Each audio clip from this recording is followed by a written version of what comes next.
Juventus dikabarkan mulai condong untuk mempertahankan Igor Tudor sebagai pelatih kepala permanen hingga musim tahun 2025-26. Padahal, pelatih asal Kroasia itu awalnya hanya ditunjuk sebagai solusi jangka pendek usai pemecatan Thiago Motta pada Maret lalu.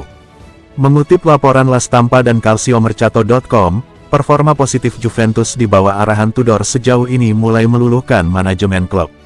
Dalam 3 laga awalnya, Tudor berhasil membawa Bianconeri meraih 2 kemenangan atas Cagliari dan Lecce, serta menahan imbang Roma yang sedang dalam performa terbaiknya.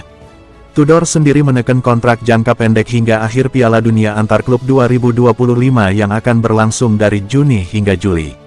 Dalam kontrak itu juga terdapat klausul otomatis perpanjangan jika Juventus berhasil lolos ke Liga Champions musim depan. Namun, klub tetap memiliki hak untuk membatalkan perpanjangan tersebut sebelum tenggat waktu tertentu. Artinya, keputusan final masih berada di tangan manajemen Juve. Sebelumnya, Juventus sempat dikaitkan dengan Antonio Conte sebagai kandidat pelatih permanen.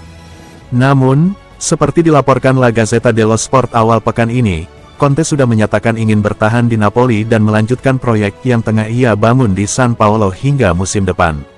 Kondisi ini membuat peluang Tudor untuk dipertahankan sebagai pelatih utama semakin besar. Apalagi, ex-pelatih Verona dan Marseille itu dikenal memiliki karakter yang sesuai dengan filosofi Juve, pragmatis, keras, dan fokus pada hasil. Dengan 7 poin dari 3 laga dan penampilan yang solid secara taktik, bukan tak mungkin manajemen Bianconeri akan menjadikan Tudor sebagai pilihan jangka panjang yang ideal untuk mengawal era baru Juventus. Kenan Yildiz kembali menunjukkan performa gemilang sejak ditangani pelatih anyar Igor Tudor di Juventus. Namun, masa depannya di Allianz Stadium belum sepenuhnya aman. Lolos atau tidaknya Bianconeri ke Liga Champions musim depan bisa jadi penentu apakah sang wonderkid bertahan di Turin, atau dilepas ke Premier League. Dalam 3 laga awal era Tudor, Yildiz langsung mencetak 2 gol, termasuk saat Juventus menang 2-0 atas Lecce pada pekan ke-31 Serie A. Performa eksplosif ini menjadi penegasan atas potensi luar biasa pemain berusia 19 tahun asal Turki itu, yang sempat melempem di era Thiago Motta. Namun menurut laporan La Gazzetta dello Sport, Juventus harus finish di 4 besar agar bisa mempertahankan Yildiz sekaligus membiayai rencana transfer musim panas mereka, termasuk target utama, Rasmus Hojlund dari Manchester United. Hojlund, yang sempat mencuri perhatian saat membela Atalanta sebelum hengkang ke Old Trafford, kini dibanderol sekitar 60 juta euro, setara 1,08 triliun rupiah. Tanpa dana tambahan dari Liga Champions, Juventus akan kesulitan bersaing di bursa transfer, apalagi jika harus membayar mahal untuk penyerang sekelas Hojlund.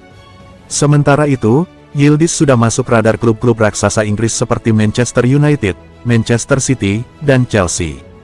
Ketiga klub tersebut disebut siap menggelontorkan dana besar jika Juventus tergelincir di klasemen akhir Serie A dan terpaksa menjual aset berharganya.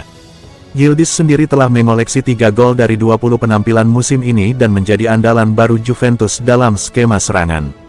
Selain ketajamannya, fleksibilitas bermain sebagai gelandang serang atau sayap membuatnya jadi incaran panas di Eropa.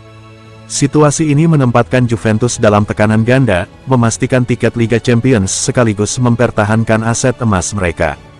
Jika gagal, bukan hanya Hojlund yang menjauh, tetapi juga Yildiz yang bisa terbang ke Inggris lebih cepat dari dugaan.